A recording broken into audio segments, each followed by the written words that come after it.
years, and from what you've seen. He's a left-hander. Start with that. I don't know how much that, the ball still comes out, so you got to defend it no matter where it goes. But a little bit different. He's got a little snake stabler, little sidearm stuff in there every now and then too to get the ball around. So he did a good job. He really looked poised, made good throws the other day, and they hit some big plays. They've got a good group of receivers, tough to defend. But the biggest thing, he just looked like he's totally under control, and they did a nice job offensively of executing, kept him clean, and he pulled down and run it too when he needs to. But just a really impressive outing. Saw Gavin on the 2 deeps. Is he questionable or full? Who's that? I'm sorry. Gavin. Well, hopefully we'll get him back. I think we're optimistic there, but we'll know more here as the week goes on. Yep. What about Quay Black? He's not on the 2 deeps. Is he out? Yeah, he unfortunately injured his foot during the game.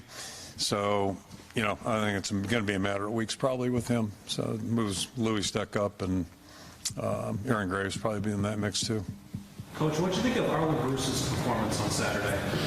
I thought he played really well. And one thing I didn't mention on special teams is just the fact that, he and talked about last week about guys being in new roles, and both he and Riley, having returned kicks. I thought both of them did a really good job back there. And Arlen's been, just practicing really hard and doing really well. And, he's a really good football player for us. Spencer obviously didn't have his best performance last week. How long of a leash does he have if things aren't going well against Iowa State? Well, our intention right now is to go out and play, and we'll evaluate everything as it comes. But that's not prominent in my thoughts right now. My thoughts are more just in terms of our entire group. Hopefully, we can give them a plan that they can execute well, and if we play well cohesively, I expect him to play well in his role, and that's the biggest thing right now is give him a little bit more help. How much do you work the number 2 guy once it gets down to game weeks? Typically, is this a typical week? Yeah, not a lot. With the ones you're saying, or? Yeah, right. Yeah, both guys are, we're running the same plays, both groups, but, and we tend to, and I imagine most people do this. Pro football is a little different, but we tend to, work 2 offenses during the course of a practice. And, so the 2s get a lot of reps, not as many as the 1s, but they get a lot of reps. So Alex is running the same stuff that Spencer is. Kirk, I was told you showed Jack Campbell's answer as far as the team camaraderie. Why did you feel that was important to show the team? Jack just embodies what it is to be a great teammate. And I think that's one of the great things about football is, people that are good in football understand that's a lot bigger than themselves. And they understand there's ups and downs and, a lot of moving parts in any football team. So, and I showed it with, a little bit of hesitancy only because it probably embarrassed the crap out of him knowing Jack. He's just, he didn't do it for that reason. So I thought it was just a really good message for everybody on our team to hear. Jack breathes it, lives it every day. That's the way he's wired and the way he's built. And that's, in my opinion, part of the reason he's such a great player. And just glad he's on our football team. But, I think it's good for everybody to hear that kind of message, just in all walks of life, quite frankly. It's usual that an offensive line can be a little sloppy in the opener until they get their chemistry and techniques down. It seemed a little more sloppy than normal, I thought, the other day. How did you assess it? And is Jennings Dunker part of it, or he seemed to play well, or is he hurt too? No, he's not hurt. He's been hurt, but he's not hurt. So you touch on one thing, and I'll circle back. I think I may have shared this with you. I can't remember who I talk to sometimes. But anyway, to the hurt part, we've had a lot of guys hurt over the past year, and think about Jennings missed pretty much last year. So this is like his first year of playing, quite frankly, in a lot of ways. Bo the same way. A lot of our younger guys last year just missed a lot of time. Really unusual year. I don't know if it was a COVID afterburn or what. So they're really young, and everybody's competing. Though we got a group of 8, 9, 10 guys that are competing for playing time, and I anticipate that being a little bit of a fluid process. And then part B of that, and this is, I can't remember if I mentioned this last Tuesday, but you watch a guy like Logan Jones. It's probably a pretty good metaphor for our offense in some ways. You watch him operate, and I've referenced, we watch practice a lot. We see practice, we do it every day, and you guys get a small window. But he just handles himself in such a,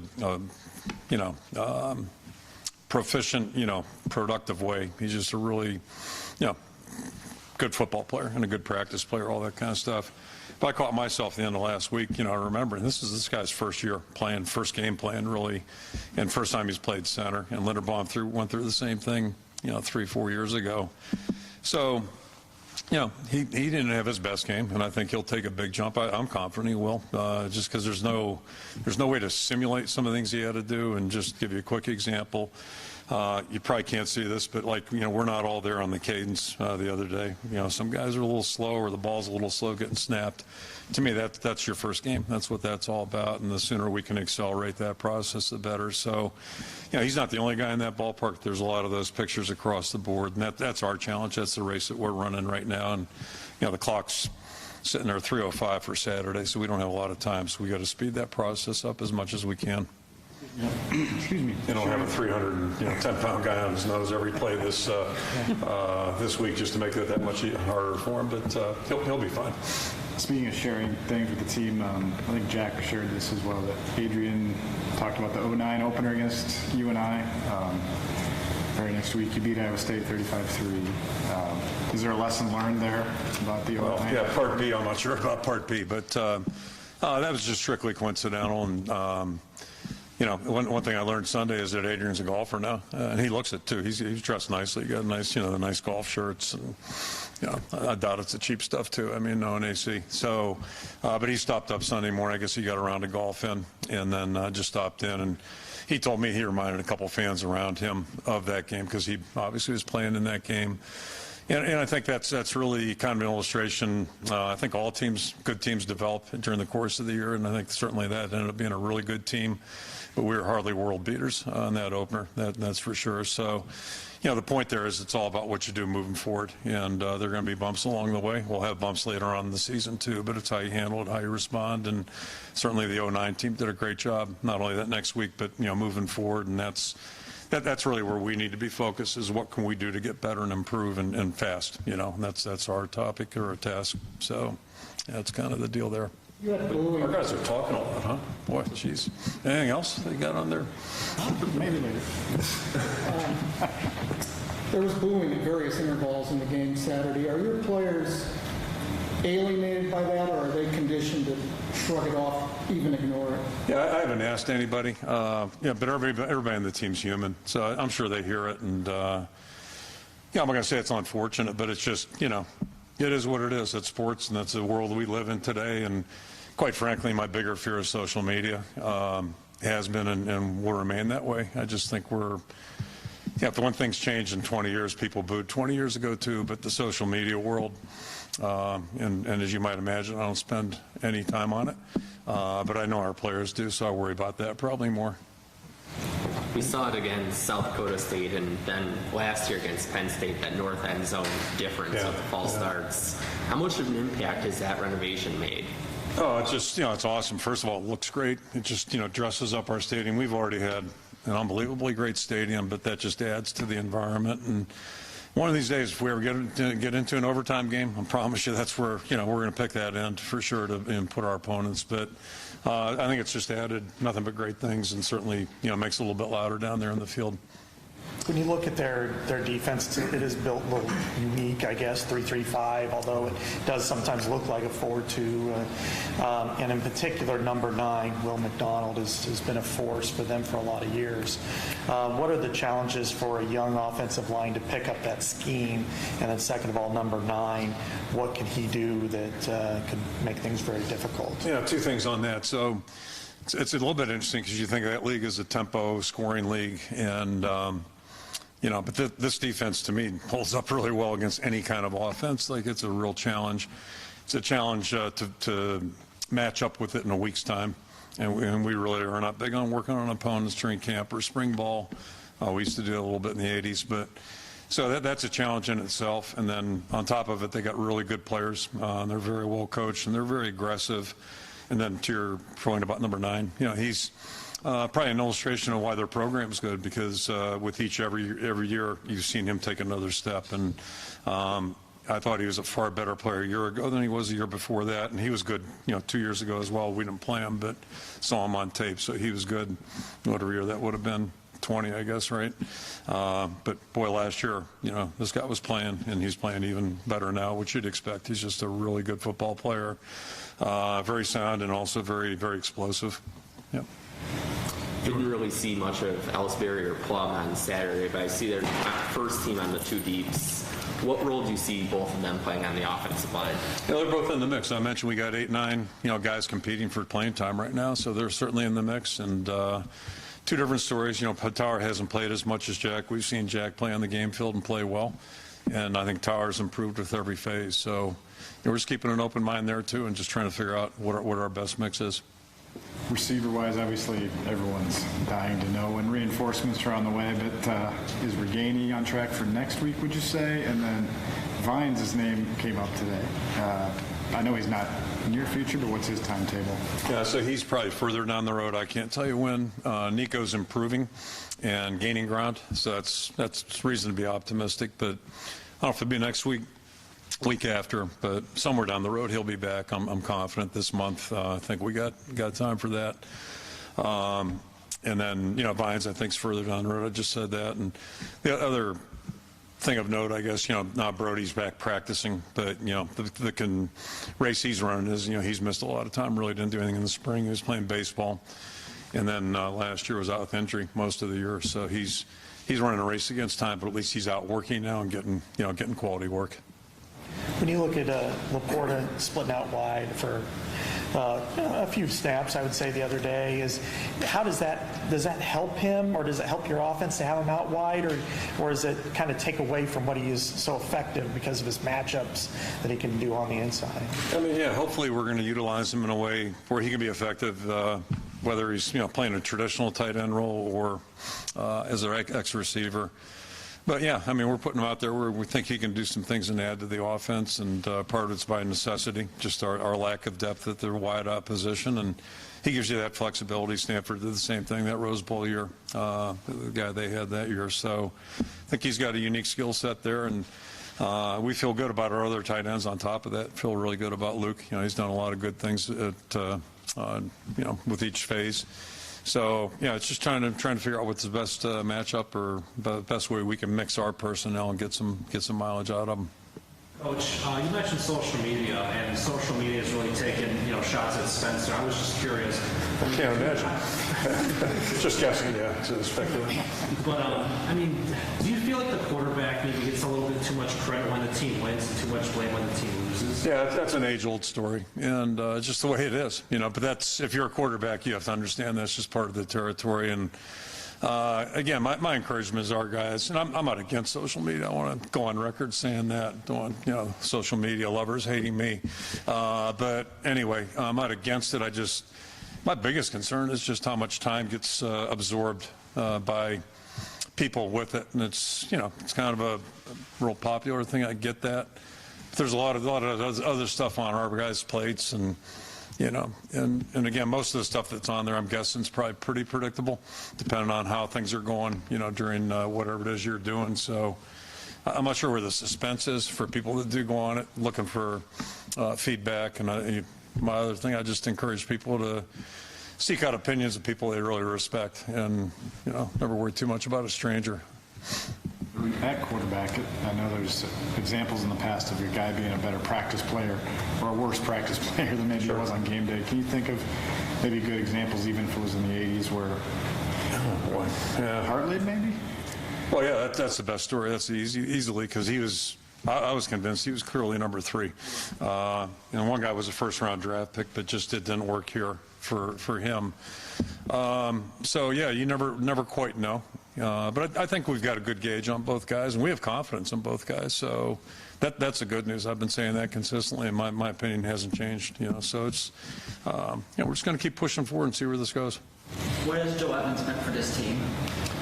Yeah, Joe, I don't want to call him a total surprise, but a little bit of a surprise. High school quarterback, linebacker, but the biggest thing about Joe, first thing I think about is just his energy and his tempo. When he's playing, he does it one speed, and boy, he's undersized, quote unquote undersized, but he's just worked so hard and really has learned how to play that position, in 3-4 years' time here. So gives us a lot of energy, big burst out there, and Right now, we're fortunate we have a little depth so we can rotate guys and keep them fresh. But, yeah, Joe's been a great team member and really productive football player, very disruptive. When you look at the Connor Colby moved outside the other day, how did he perform at right tackle, and do you anticipate him staying there, or do you think he might move back inside? Well, you know, we got some flexibility there, first of all, but our intention is right now to keep him out there. And again, it's, you know, I talked about players playing first time in a new spot, so it's a learning process for him. There were some times just, you know, technically he did some things like a guard that a tackle can't do. So I think those are easy fixes, quick fixes, but, you know, now it's a matter of doing it under game pressure, and that's a big difference, too. You do something in practice and you get in live competition, all of a sudden you revert back to some muscle memory stuff, you know, habit stuff, and then, you know, it shows up. And so that's part of the challenge for him, but he's doing a good job. This game hasn't been played here in almost 4 years. Some of your guys haven't even played this game at Kinnick Stadium. What does it mean to your team to get this one at Kinnick finally? Yeah, the bigger point there for me is like just the COVID year. You know, it was weird in a lot of respects. Obviously, no fans, all that stuff, late start. But maybe one of the weirdest things is, to your point, the series. Like for us, looking back historically, you know, we got last year, and then, whoa, like that was, it felt like 10 years ago, the 19 game.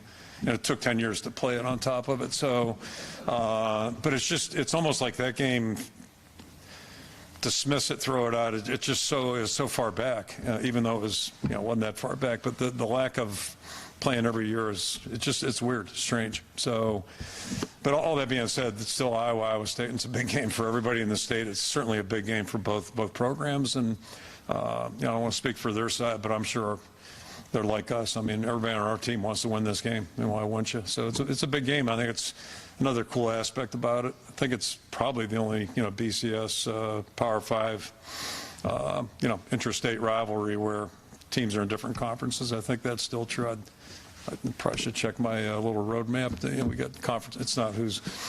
Georgia Tech, Louisville, Kentucky, Those don't count. Florida State. I can't keep track of all this stuff. Anyway, anyway, yeah, there was a time when people were in the same conference in the same state, except for us. So now I'm dating myself. Yeah, okay. Still a cool rivalry. Yeah. Xavier Hutchinson's one of the better receivers in the country.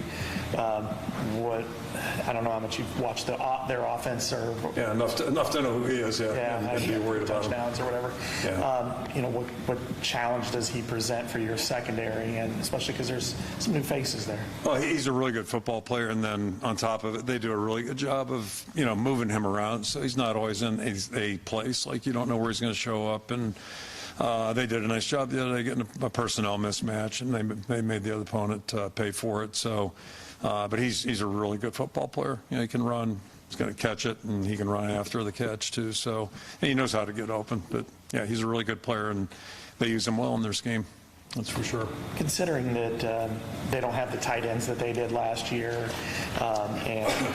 and without Justin Jacobs, do you anticipate this being more of a cash type of defense this week, because they do run more 3 wide receiver sets than they did? Yeah, we'll see how it plays out. But yeah, if they're in 3 wides, we'll probably be in cash. That's kind of a common thing for us. But they'll do some 2 tight end stuff and get heavier. And those guys did a good job Saturday. And if they do that, we'll make our adjustment with our personnel, be it Logan Klemp, or we get some position flexibility with some of the other guys. So, we'll figure that out. But yeah, it'll probably be a mix for us on Saturday, like most times. How did you see Logan Klemp step up there when Justin got hurt? Did a good job. And he's an older guy. It wasn't a surprise. And he's been one of our really core special teams guys. And that's, I talk about that all the time. That's really where you learn how to play. At least defensive guys tend to. They start out there, and he's been really dependable, very productive that way. And I think everybody respects for the work that he's done on special teams, not only this year, but going back. So I think that makes it easier when you get in a situation like that. He looked comfortable out there and played well. Okay, thank you. Thanks, sir. Yep.